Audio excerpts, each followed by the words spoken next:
যারা ৫০-এর ওপরে বা যারা ৫০ পার করবেন, আজকের ভিডিওটি তাদের জন্য।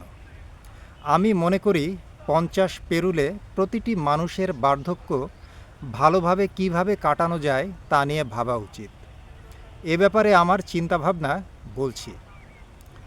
বার্ধক্য আমাদের অতীত জীবনের প্রতিফলন মাত্র।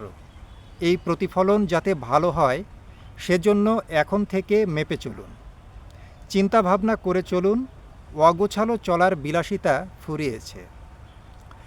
কারো ওপর নির্ভরশীল হওয়ার কথা চিন্তা করা যাবে না, নিজের ছেলেমেয়ের উপরও নয়।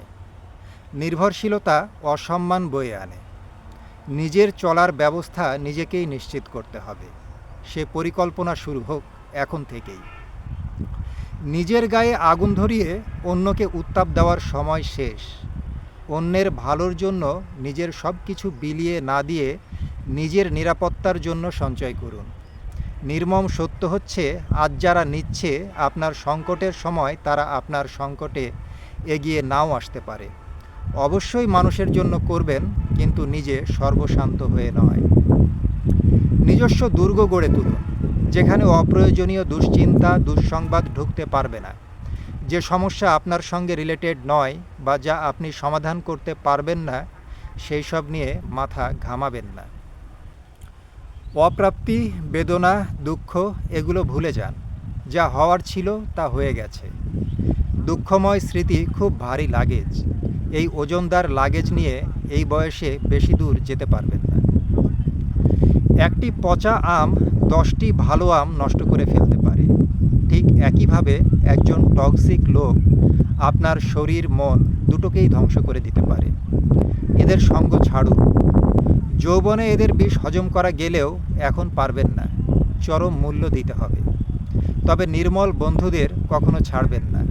এ বন্ধুত্ব স্বর্গীয়। থামুন, যা পাওয়ার পেয়েছেন। আরও প্রাপ্তির জন্য দৌড়ানোর দরকার নেই।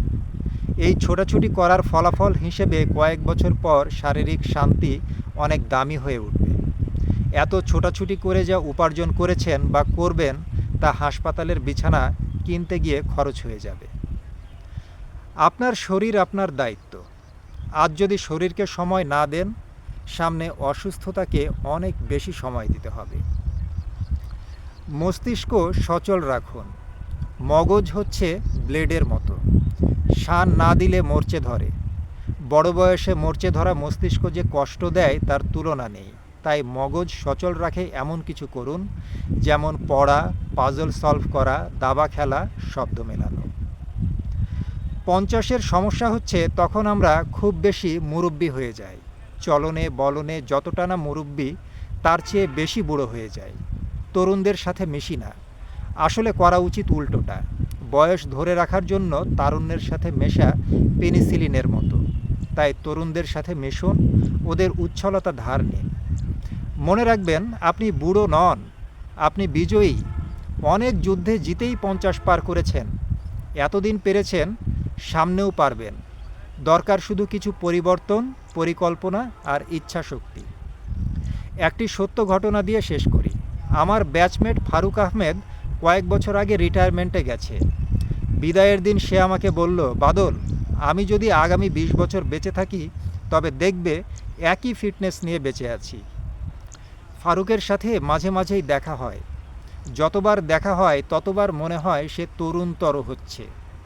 রহস্যটা কি জিজ্ঞেস করলে সে মুচকি হাসে আর মৃদু কণ্ঠে আবৃত্তি করে, দোহাই তোদের, একটুকু চুপ কর, ভালোবাসিবারে দে আমারে অবসর। ৫০-এ নিজেকে ভালোবাসিবার সময় শুরু হয়। পরম করুণাময় আপনাকে ভালো রাখুক। লেখাটা আমি যেখান থেকে সংগ্রহ করেছি, সেখানে লেখকের নাম দেওয়া ছিল এনাম আহমেদ। এনাম আহমেদকে ধন্যবাদ।